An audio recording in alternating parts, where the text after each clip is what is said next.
Godard once famously quoted, "He who jumps into the void owes no explanation to those who stand and watch." I'm architect Karan Anand, introducing you to Season 3, Episode 3 of Moñö Architecture, All Things Design. Brought to you by our brand partners, Alibaug, Kitchen Studio and Turquoise. Today we have with us the one and only Pinakin, a man, an architect and a designer who embodies this very quote. He has jumped into the void, been restless through his career and achieved absolutely incredible heights of fame, detail and design.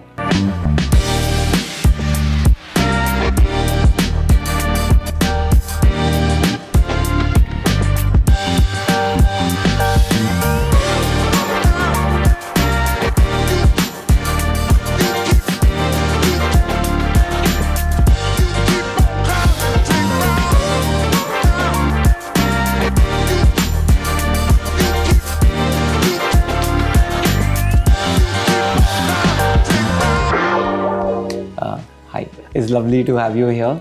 I'm really excited. So thank you, Karan, for having me. It's wonderful to be part of this talk that you've arranged. I can see that you've been a crusader for providing, in a way, a knowledge connect between people through your magazine, through these podcasts that you do.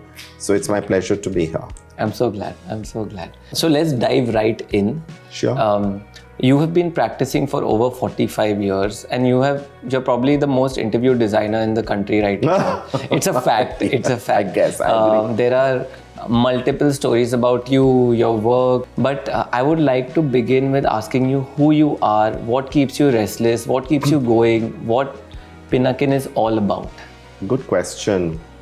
It's actually that discovery which in our own culture we call discovering your swadharma, as to what is the code of conduct that you want to follow in your life that will render you happy at the end of the day for yourself, for your family, and be able to serve the community at large.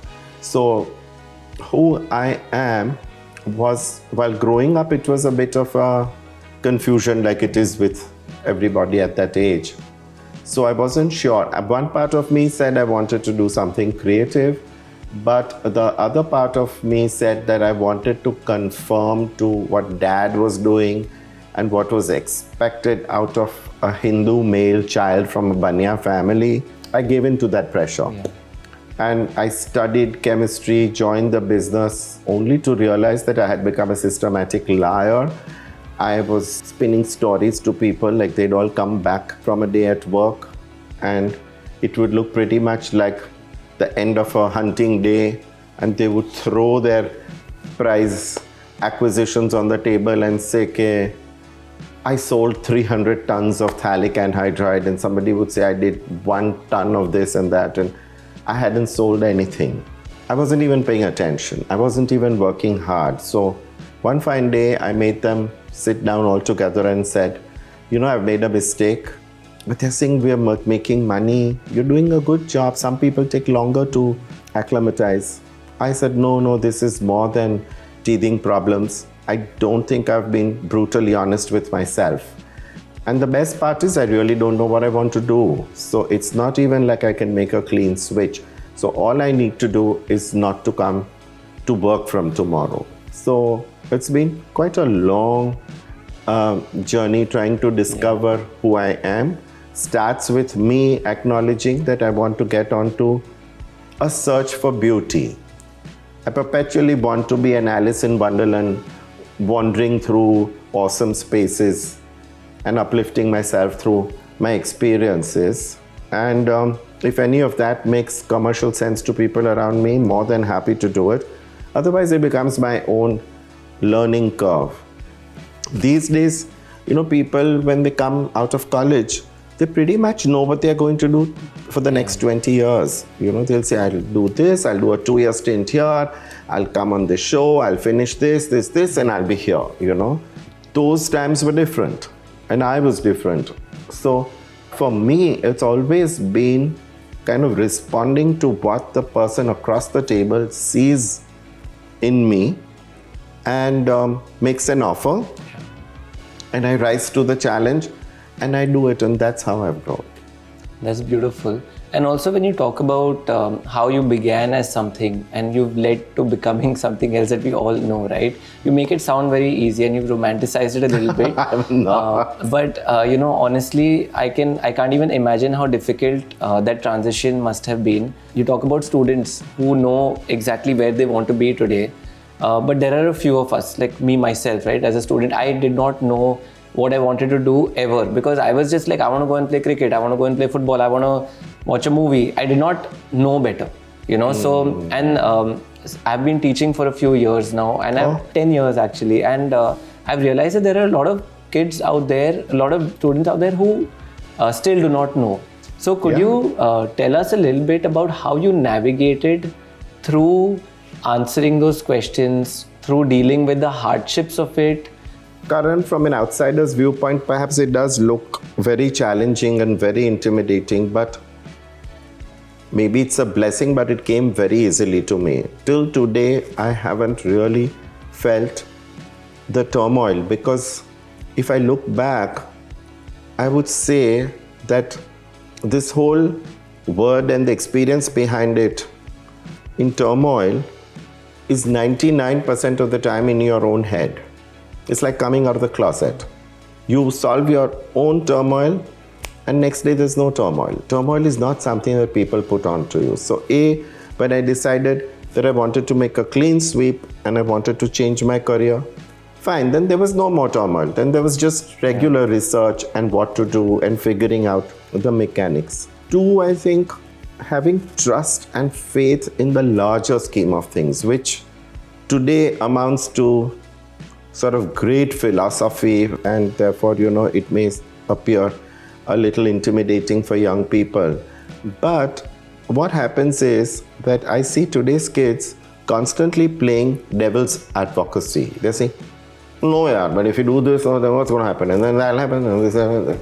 Well, there was no such confusion in my head, because I believed in the larger scheme of things, where I knew that I was one of the many, and everything was going to take its own pace and happen. So, aaj nahi hua to kal nahi hua to parso, but things would sort themselves out.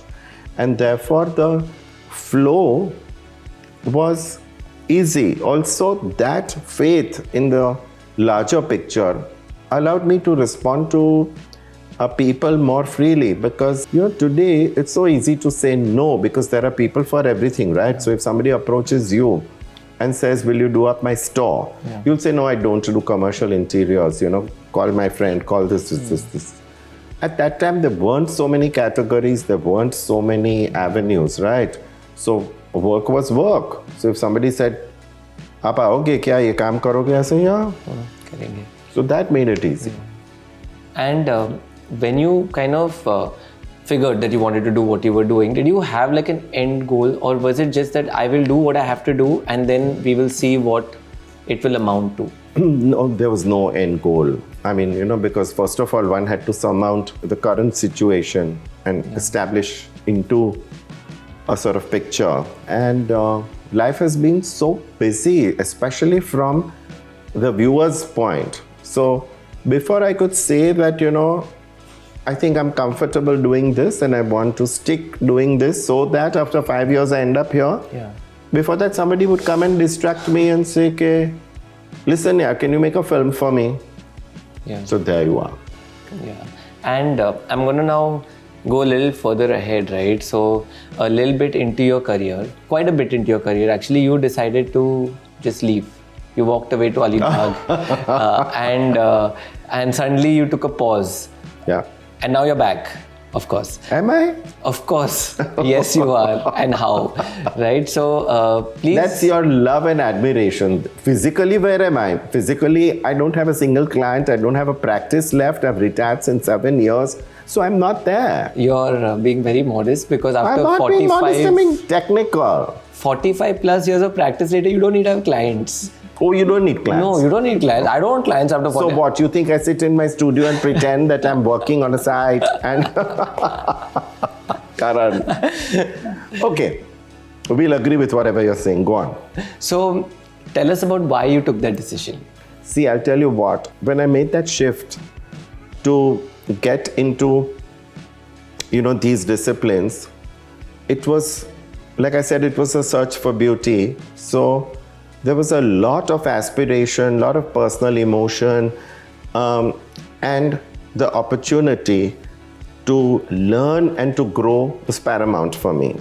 And in the beginning, the first lot of clients that I got was still kind of hangovers from the previous generation, where I would call them patrons of the arts. They knew how to handle a stupid designer because they had much richer lives. They had built industries, they had worked successfully and understood life at a certain age, and then they were commissioning an arts person to do something for them. So they knew exactly the kind of inadequacies that that person would come with. They knew the shortcomings, they would know the mistakes he would make.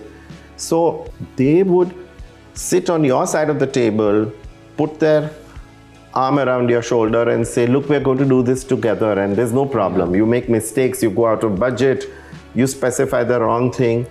Just let's do the best and come up with something special for the two of us.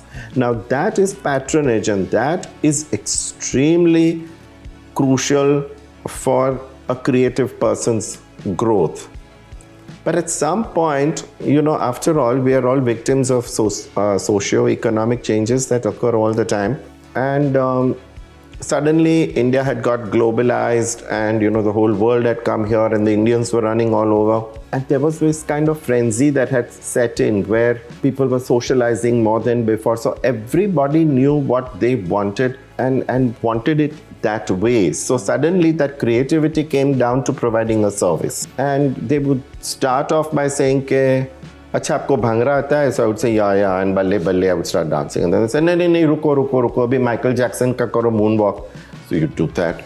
So the shifts were so many, one holiday to Bali, one trip to Milan, and there's a brief and whole perspective would change. Yeah. So there was a whole lot of confusion coming. So that's when, again, for the second time, I admitted to myself that this is not for me, because, if I'm just going to be looked upon as a service provider, then I'm not a service provider. I'm not good at it. I need more service myself. So if that's the scenario, you can't challenge the scene. You have to exit. So I took a bow and I said that let's move out of this. Now, where to go is, I found Alibaug because I had worked on somebody's project over there and fallen in love with just the raw vitality of nature. And therefore, I had a kind of option in mind to say that if I give this all up, I'm going to start from scratch in Alibaug. That's beautiful. And since you brought up Alibaug, you have a very, very close bond with the place. You've been extremely vocal about it, and I would like for you to speak to our audiences about what that is all about, what you feel the pros and cons of it are, what the problems of the space are. I would really, really like you to share that with us. So Alibaug represented solitude, space to introspect. I feel that the same crisis that a person may go through when he's just about completed his education and trying to find his way and establish his career comes a second time in life when you're middle-aged, because you begin to evaluate whatever you've done, look at yourself with your peers, the changed scenario around you, and then reevaluate what you want to do. So to do that, one needs to break away from the atmosphere, so that you have clear headspace to figure it out. And that's what Alibaug kind of represented for me. Two, I had already started taking a great interest in Hindu philosophy, and I had compared it with world philosophy and religions.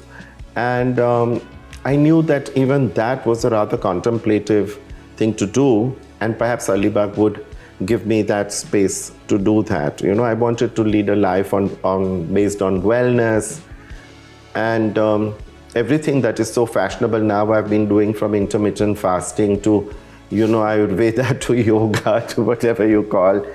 Yeah, so it was part of my own culture and heritage. And I saw great value in it. And to be able to stay in Bombay was going to be difficult because, if you go to in those days, I don't know what happens now, but if you went in those days to somebody's party, you didn't reach before 9:30, 10, and they would, make you drink till midnight and then serve food, and none of it made sense to me. So Alibaug was going to give me a chance to be who I am all over again. And that was the attraction. And once I was there, of course, a great kind of synergy happened because nature has a great way of reinventing itself every morning. You go to sleep and you wake up and there's a new flower on a tree, some leaves have shed, something else has appeared, the sky color has changed. So even for real inspiration, for creativity, there's nothing like better than living close to nature. It allowed me to experiment with whatever new ideas I wanted to, because I could create a sort of campus at work where I took my 100 workers who were working in the furniture factory, a few people from the studio, and we all sort of to live kind of on one campus for the first 2-3 years because everyone was so new to the wilderness of Alibaug in those days. So we kind of huddled together, and that brought about a great efficiency and enrichment at work, because whatever was in your head could be drawn, could be sampled, and you were ready. Alibaug meant that I got a lot of media attention for Alibaug. Yeah. Yes, you did. Yeah. From breaking news on CNN to, AsiaNet to, I don't know how many serious documentaries were made, and everybody was curious to say why this architect had gone there and why the hell he was running a Satvik restaurant, only to realize years later that farm to fork was coming into fashion. So in this sort of media flurry, the one question that they constantly ask me is, but why Alibaug? What's Alibaug? What does it mean to you and what's going to happen? And I kind of said that, Alibaug will perhaps develop to be the Hamptons of Mumbai. Yeah. So a lot of people from South Mumbai who have easy access by boat to Alibaug will start moving in and making their weekend homes and spending time with their dogs and children and nature. But everything has its own destiny, and it's now become so popular that I only have myself to blame. I am scared that, as part of the first generation of independent India, I'm very community proud, nation proud, so again and again, things go into the larger perspective. So I'm saying that, I have seen Bombay grow, and it's never had a systematic time and space and plan to position itself the way Singapore had, or the way London had to ascend. I thought that now we're never going to get another virginal territory like Alibaug again for a long time, because the western and central suburbs have expanded infinitely, and there's no more space there. Especially because of Bombay's linearity, it's kind of just become a complete mess. Yeah. So my idea is these days to say that if I can get an inroad into MMRDA and try and offer my services to them, to say that, I am not an activist, so I'm not coming to stop anything and, stop progress. I'm extremely progressive myself. I'm only coming as an optimist to say that can we aim a little bit higher, and instead of just living in the same jugaad that we've got used to living, sell parcels of land, people come, builders come, equipment comes, traffic grows, and unplanned growth. So instead of that, can we look afresh is what I'm trying to do. Oh, that's lovely. That's beautiful. Thank you so much for that response. It's very, very enriching. Also, while you were giving this answer, it's a little off the technicality of it, but you spoke a lot about spirituality and philosophies and all of that. And I feel like when you were in Alibaug, right, you did a lot of work on yourself and on your practice. Oh, yes. For a very, very long time before the relevance came. It was not that you appeared did something for a month and then you were relevant, right? It took a while for it to appear. And I feel like I want to touch upon this topic, for example, we've not had any great art movement since the 90s. We've not had anything innovative that has come from art. We always derive from European cultures or older Indian cultures, right? We don't have artists who sit in a dark room and are not afraid of going hungry. Everybody wants to do their first piece of art or their first structure and immediately want to be relevant. And I want you to talk about that, the time, the patience and the energy required to truly let the entire concept of relevance go behind, like leave it alone, and it will come if it has to come, but to work on yourself and to build first as a designer or an artist or a creator. See, Karan, this is a very loaded question, and I can answer it in two ways. I can completely take it into free play and high thinking and say that starve and sit at home and, experience darkness, because sometimes the best creativity comes out of that darkness, right? But I also see that today's world has become very, very tough to exist in. So we are in Kali Yuga, we are in existentially chaotic times. So the struggle for existence has to come supreme. So I don't want to talk about that and say that, pause, experience the darkness, do this, do that. I would say that first of all, are you honest with yourself again to say that what you are doing is truly what you want to do? Because that is half the battle won, right? So are you an artist because you didn't get into any other school? Are you a designer because, the nearest college was design and you didn't want to do engineering or things like that? And if you are any of these things, then what are you doing yourself for your career? Because you can't be waiting around for a client to come or for a gallery to spot you or any of those things. What are you doing about yourself? And I see a lot of young people on Instagram these days who are fully focused on what they are doing themselves and enriching themselves and expanding their repertoire fearlessly. And with the power of the social media, they get spotted and sucked into mainstream so quickly. So try that path. That's lovely. How do you deal with self-doubt? I have zero self-doubt. Sounds like I'm bragging, but I have zero self-doubt. Doubt kya hai?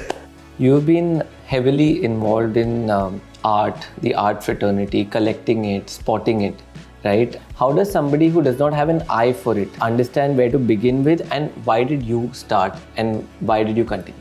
I was born in the 50s and the modern art movement in our country started in the 60s. So I was just getting into my teens, and like all rich and fashionable families of Bombay, trying to absorb more of the new culture, my parents took me into Jahangir Art Gallery, which was established in 65 or something like that. And we just went in the spirit of curiosity to say, what is this art and, what is happening. Now, I immediately sort of took to it. I must be having some karmic connection with it. There were only 3 art galleries in those days. So Kemold was on the first floor of Jahangir, run by the Gandhis, and Pandol was run at Flora Fountain, and Dhumimals was run in Delhi by a family. And these families conducted the art business, if you can call it that way, almost like families would look after their own kind of members. So there was no consignment, buy, sell. Artists' families had to be fed every month, and their medical expenses and their wedding expenses were to be patronized by these galleries, and everything was so sort of organic. And that's how I got to sort of see this culture from close. Keku and Khurshid Gandhi of Kemold played a very big role, because every time I went to Jahangir, I would go up to the first floor And I would ask them questions on art saying, I don't understand this, I don't understand that. And they tried to explain. Mind you, there is no logical explanation or any textbook on art which can tell you what art is about. So ultimately what I figured out is that art is man's surplus emotional energy. And some of us seem to have more of that energy than others. So after we use up the basic quantum needed to just cope with life, and if there's still a reserve left at the end of the day, then we either sing or dance or paint or, it's put up into creative pursuits. So I discovered that the artist had surplus emotional energy, I had surplus emotional energy. So the question was of just finding the same frequency. So whenever I connected with somebody, I in a way connected not so much with the visual objectification, but I kind of connected with his trend of thought as to the person he was, right? So that gave me insights into how, from the artist to the curator to the gallery to the buyer, and what those reactions were sort of going between each other.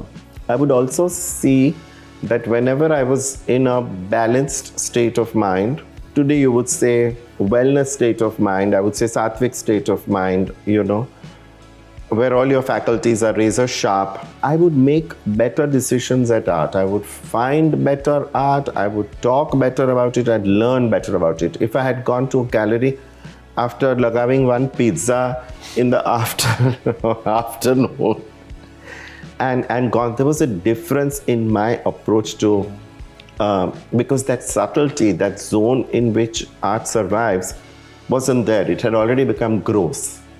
Yeah. So that's how I tried to differentiate art, because there was no calibration in those days, and even the pricing and the art market had not established. Yeah. So in that sense of the word, everybody was new. So who would you start collecting with, right? Yeah. So my collections started on the basis of this exchange of vibration, and saying that whenever I connected with a person, I bought his art merely to cement that moment, actually. Rather than, say, evaluating it for the future. It never, it didn't matter. There was no question of evaluating it, because, there was no value, there was nothing about it, right? Yeah. All these were discovered 20 years later.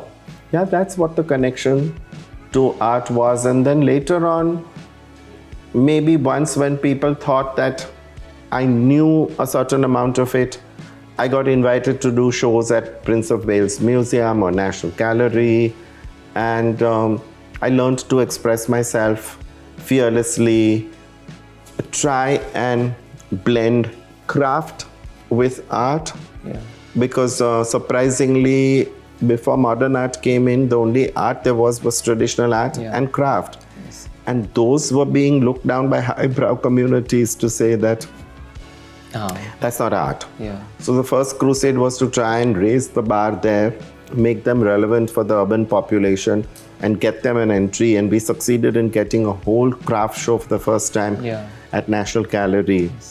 Somewhere along the turn of the century, art started shifting from traditional expressions of, say, watercolors, oil on canvas, sculpture, to now conceptual art. Yeah. Which meant that the artist was actually taking the role of the designer. Yeah. Because he was conceiving something which somebody else had to make, right? So you and I conceive a building, and then we need a consultant and a contractor to build it. That's what was happening to art.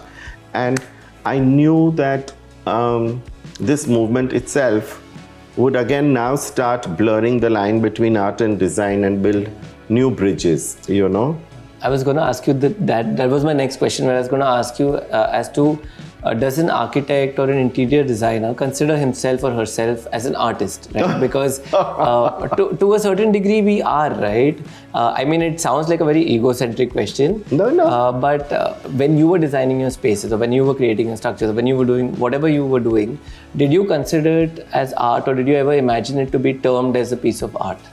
I never considered it as art, because by then, art was logically explained as something on the wall. Or on a canvas, basically. Yeah. Or on a canvas, right? And mind you, like every phase of history has different processes attached to it. So those were the decades of identification, rationalization, and labeling. So you said this is art. So now just when you've said that is art, I'm not going to say I'm the artist. I'm the artist. So the art is separate from me.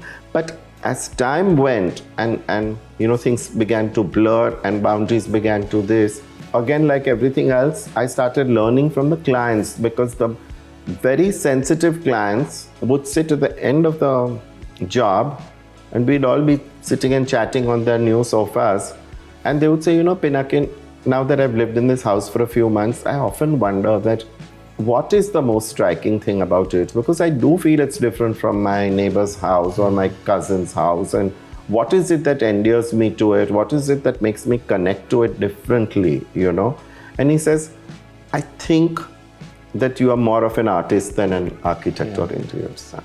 So that's beautiful. And I think that the fact that you never considered your work as art has also endeared you to be where you are, because most great artists never even valued or realized what their art was worth till much later. So that's beautiful. Thank you so much for that response. And now we shall take a break from this very, very intense conversation and we're going to play a fun game. Okay, look forward.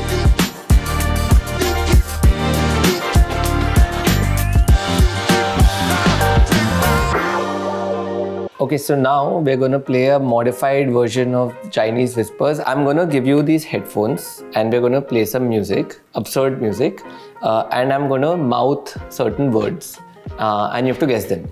If you guess them right, you avoid our not very tasty shots. Actually, they're not bad, the green tea shots. And if you get them wrong, you have to have a shot. Great. Okay? Here, there you go. Daddy's event.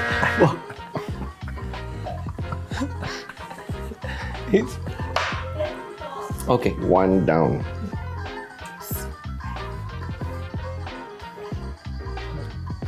Please, where did it go?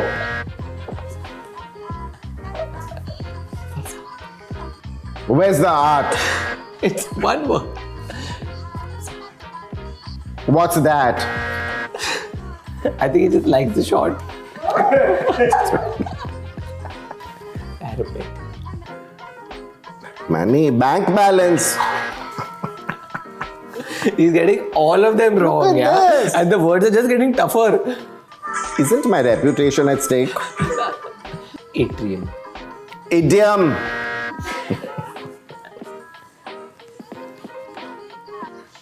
P-O.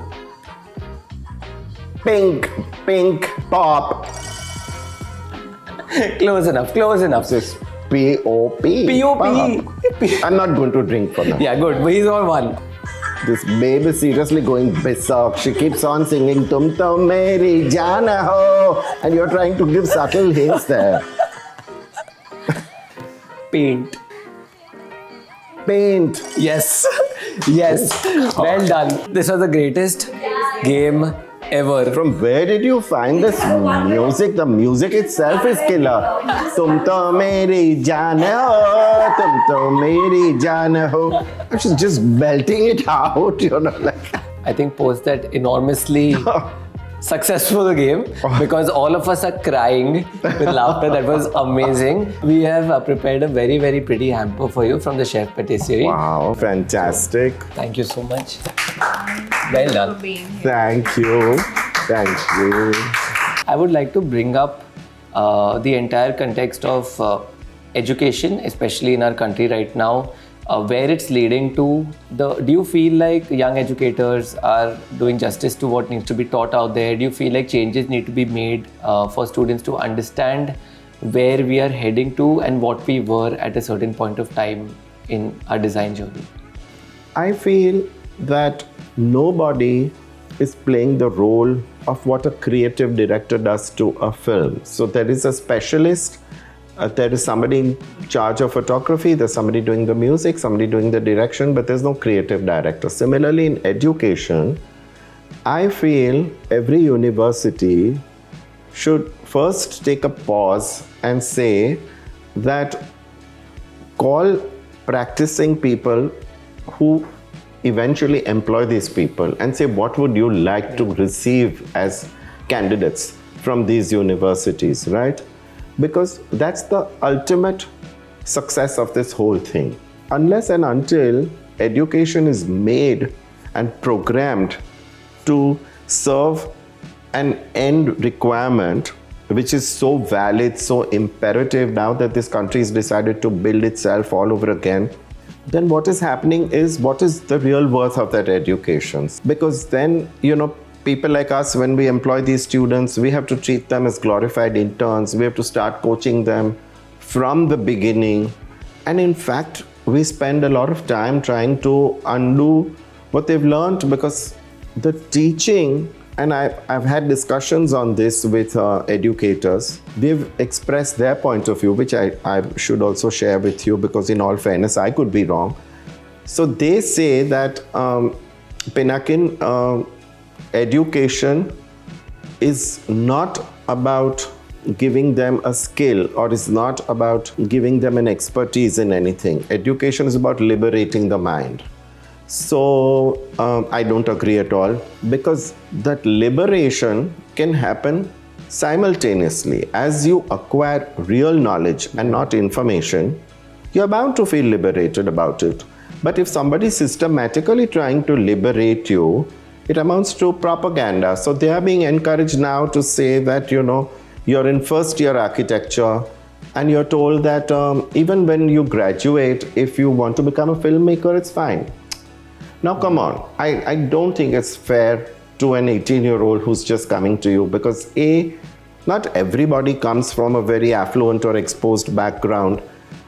Now, this child lives in a chawl somewhere, and he's just joined school, and he's told that on the first day that think freely. How would you design your sister's bedroom? I mean, he has no bedroom, he has no room. How is he going to start? So I feel we can't base ourselves on Western standards, because they are 200 years older than us in evolution, in consumption, in understanding.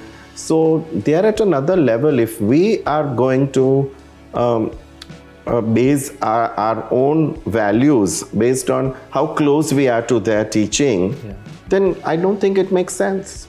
Yeah, that's beautiful.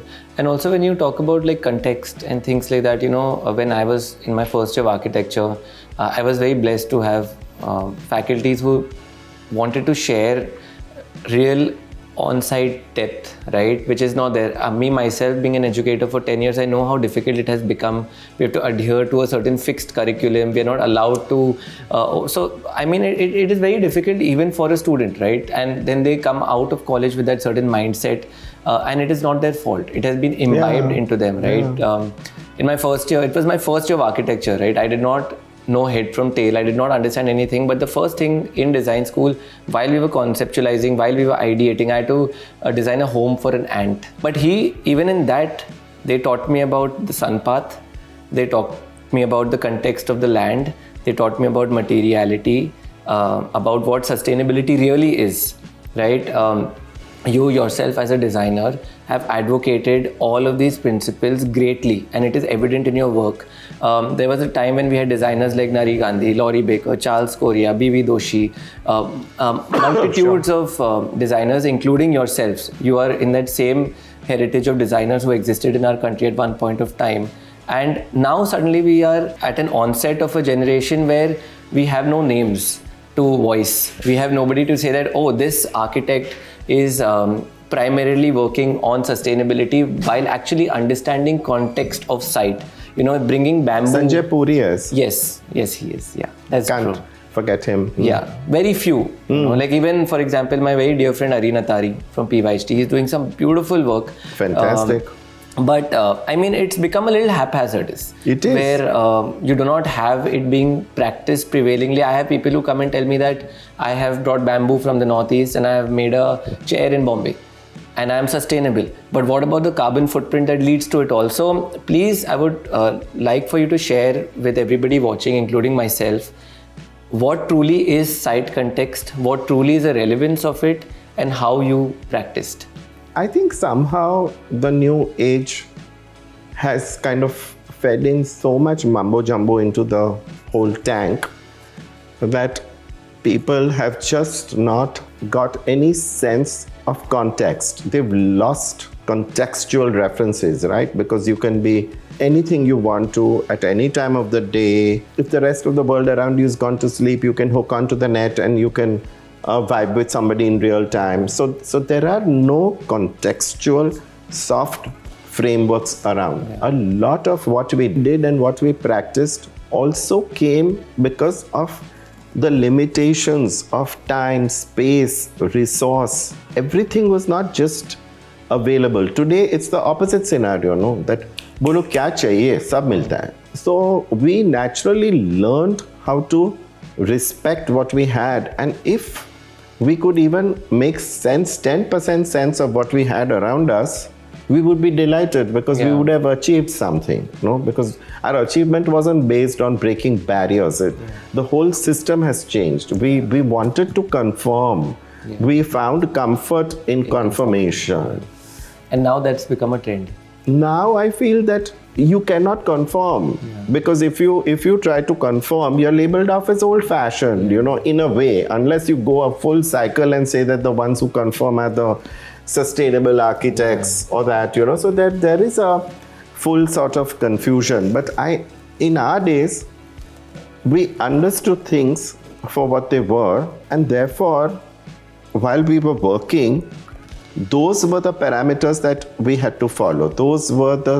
That was the soft structure within which we should have worked, like climate, the movement of the sun, the change of seasons, the availability of materials locally, how they would wear and tear within a building or in a space, how long would they last before they warped and twisted or whatever, whether the brick was good enough to be put into the wall, otherwise 5 years later you were going to have, bleeding walls, whether there was salt content in the water which wasn't conducive for the plaster or the concrete, and therefore it should have been river water and not sea water. So today I don't think any of these terms are looked upon as individual contributions because there are convoluted solutions to everything. So you can make a whole glass box in a tropical country like India and still manage to get a green certificate for it. I have people arguing with me on the net to say that, but so what? My glass is energy efficient. It's this grade. In your days, you didn't have this, right? Yeah. So I'm saying that every efficiency that you put into a project simply to whitewash your own fanciful ideas is putting an extra cost, and an extra energy resource. Frugality and living within a structure was the essence of what we did. That's beautiful. And while you were practicing what you practiced, was there somebody you looked up to, or colleagues or architects or designers who followed in the same ideologies as you, somebody you vibed with? No. I guess that's what made us mavericks. That made you mavericks, Yeah. That's beautiful. And also, before we started shooting, I was discussing about you having conversations with these mavericks. So could you give us a little insight into a few conversations that you had? Because it's so, we would all love to be a fly on the wall listening to those conversations between you and the thing was that, first of all, nobody thought that he was so cool or so special, right? Yeah. So you met people just at face value. Yeah. Nobody was being recorded or filmed or, that conversation was extremely private. It was never going to be publicized. So in that comfort, people spoke their minds so clearly. Yeah. Like I remember meeting Charles and Monica Correa several times in Alibaug. And one fine day, just a couple of years before Charles passed away, he said that, Pinakin, you've done a fantastic job in preserving your guru, Dashrath Patel's legacy, and made this museum to accommodate, his works. But he says, I don't know what's going to happen to my work. Is anybody going to preserve it? And that's such a heart-wrenching thing to hear. Yeah. That here is kind of the end of one exemplary practice out of this country, and there's nobody to look after it. Apparently, he's left it now to the V&A in London because, they were the only ones who would be able to come forward and take it. Or on a lighter note, the madness and eccentricity of Nari Gandhi. Oh my God. I mean, he would not be happy till he had defied every understanding that existed before he entered the site. So once he was building this structure in Alibaug, and he only worked with, he hardly used bricks in that project. He only worked with sort of piling on rocks on top of each other, hardly any plaster in between, making them balance themselves into creating vaults, arches, as though there was a streak of defiance where he had built a sort of platform bed. On top on the arch, he put a boulder about 4 feet in diameter, stuck inversely in the ceiling. And I said that, isn't this difficult? Because, whoever is sleeping down is going to feel very vulnerable looking up at this boulder. Should one accident also release it? But see, it didn't apply to him. Yeah. And when he would be able to talk radical with his clients, even they kind of picked up that wildness, and it's not so difficult to sell it. One of my friends whose home he was doing said, but there are no doors and windows in the house, Nari, what happens? So he says, no, nothing happens, because all these dogs and cats and all these people lived on this land much before you, so let them come in freely. So and how do you question him? And how do you question him? And mind you, in those days, the headspace also was receptive to experimentation, to ideological explorations. So therefore, I think we all made good teams and built special projects, no? That's beautiful. Could you walk us through one of your projects that is very special to you? The most significant project was this house that I did for R.S. Agarwal in Calcutta.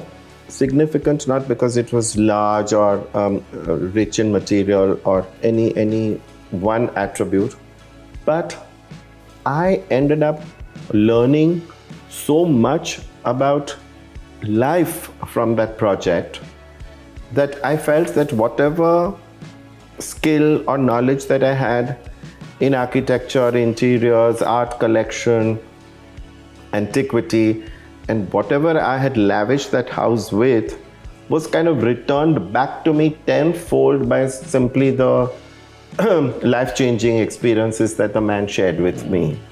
Like, for example, just the day that we presented stuff to him, I thought that somebody in his place would have seen so many presentations in his life.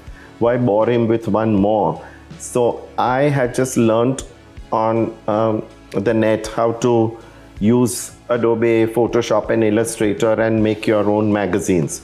So I made him a little book and I took it with me and I gave it to him the previous evening, and I said, tomorrow the office is going to make a presentation in your boardroom, but I thought I would carry this little book for you to go through, because this is about how life will unfold in the new house for you in future, and it has nothing to do with how I'm going to build or what theory or isms.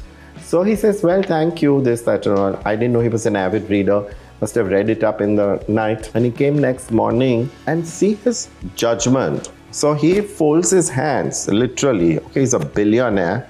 He folds his hands and he says, Acha, he was talking to his sons, मैं ये presentation में नहीं बैठ सकूंगा. And everybody is scared that has someone offended him. Why is this happening? So the boy said, कि क्या हुआ?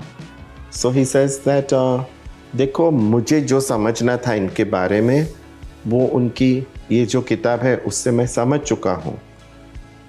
दूसरा, मुझे पता चल गया है कि ये जो हमें देने आए हैं is beyond understanding and beyond experience. So he's coming from another space to deliver something that we karmically deserve, and therefore to break it up into a rational discussion, and on top of it to insult him by sitting in a presentation and then we are forced to comment on it and say कि थोड़ा color ज़्यादा नहीं है, थोड़ा curve कम नहीं किया जा सकता है. He says would be blasphemy. So I will not sit. And he looked at me and he said, please go ahead and make the best house that you can dream of. If you make mistakes, don't worry. I'm there to back you up. Don't worry at all about the budget. I'm rich. And how many people can say that? Yeah. Because they think you will just exploit him, right? And I think also the people who can say it don't say it. Yeah. Yeah, because they are too complex. Yeah. So he says, because even if you overspend, you are not buying things to carry with you to your home in Alibaug. You're going to leave them behind in my house only, no? Yeah. So he says that fine, maybe I deserve something richer and more luxurious. So go ahead, spend what you want to. And he says at the end of the project, you come in a car to fetch me and my wife from my old house and bring us into this house and say, "Ki aapka ghar ban gaya." Till then, nobody will disturb you. So can you imagine I built a 50,000 square feet mansion with world art from Paul Klee to whoever you wanted in India, almost like a wonder space. And nobody came to see, nobody asked for presentations, nobody asked for comparative quotes, nobody asked for... So, I mean, Nothing. can you imagine? No, That's nothing, no drawings, nothing. Even as I'm married, no drawings, of course, otherwise how was it going to come up? No, technically what had to be supplied was supplied, but there was no verification of intent to say कि ये क्यों करना है, क्यों हो रहा है. Yeah, just do it, and on top of it, they put their own engineers on the job to say that he shouldn't be disturbed. His creative juices should be left to flow. You know, when you were narrating this story, the first thought that came into my mind was, oh, I wish I had a client like that. But then I realized that that client did not walk into your arms. You worked for maybe 20, 30 years before this materialized for you. It is not luck or pure chance or the fact that you were lucky to get that project and to retire, but the fact that you endeavored and persevered for so many decades that this project then came to you and you were then able to do justice to it. It is not just that the project came to you and then leave the profession. So, I mean, a lot of people do not understand this. Yes. A lot of people don't realize it. They just feel like the designer is lucky. It's not luck. It's not luck. Yeah, because, I mean, against that, I prostituted for like 40 years. You know, ESG. Yep. Now, post-retirement, I'm going to work on this project where I'm going to run online classes on how to become a trained buyer of design services. Oh, wow. For clients. That before you appoint an interior designer, this is what you need to know for yourself to get the best juice out of it. Is Moñö doing it for you? Oh, superb, done. Yes. Superb. Yes. Let's do it. It's a wrap, guys. It's a wrap. Oh, I'm so excited. I'm so excited. Okay, so now we're going to play another game. Rapid fire. Very creative. Okay.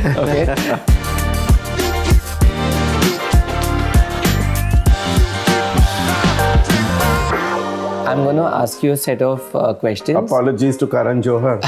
Yes, in advance. But if he's watching, I'm very happy. Okay. Okay.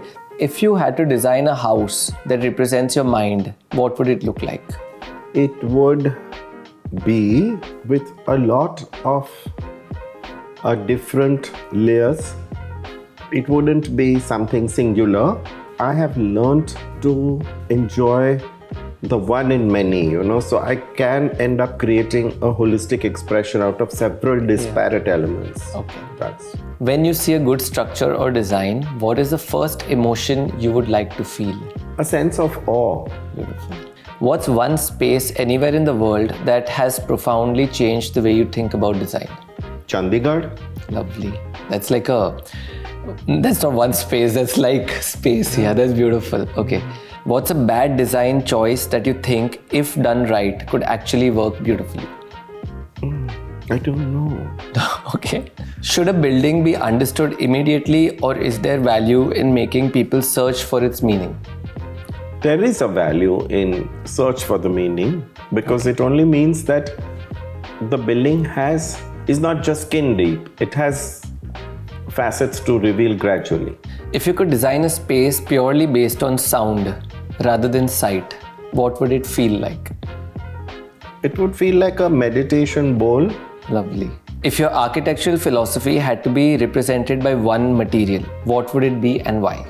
It would be wood, because I find it the most versatile material to use. Like, let's say opposite, if I said brick, I can't make many other things out of the brick than a wall. But with wood, the Japanese and even a lot of Asian architecture, you can make buildings, you can make furniture, you can make objects, so wood. Lovely. Okay. And the last question is, would you like your structure to be undressed like the Pompidou? No. Okay. That's lovely. Thank you so much for those beautiful answers. That was a lot of fun. And before we call it a wrap, I would like to ask you one very integral question that you yourself have been very vocal about is how do artists, designers, architects understand the relevance of community around them and be symbiotic in that relationship? There is a strong divide between the government and its population. And I feel that artists, designers, architects could become the bridges between these two opposites, because instead of constantly looking down and working on their private projects, if they could devote a little bit of their learning experience, the way they go and teach in colleges, if they could devote it to public life, where they can educate people in authority, like in the regional development authorities, the municipalities, if they could volunteer themselves as groups also and go and teach them what good design is, then there are chances of it filtering down. That's beautiful. Thank you so much. And before we call it a wrap, if you could address our audiences with a one-liner or something that you would like to share with them, that would be lovely. The only thing to know is that however seriously we've discussed our design today, please remember that design is only the periphery of life. It is not the core of life. And concentrate on the core, concentrate on life itself, and you'll do better design. Thank you so much. That was, I don't even know what to say. I have like goosebumps. That's so beautiful. Thank you so much for being here with us. It was a pleasure. Delight to work with Karan. Thank you so much. Thank you for watching Season 3, Episode 3 of Moñö Architecture, All Things Design, brought to you by our brand partners, Alibaug Kitchen Studio and Turquoise. See you soon. My sketches too, look at this. I was like, how is he managed? How you're hiding it? You hold this and you hold this. What is this?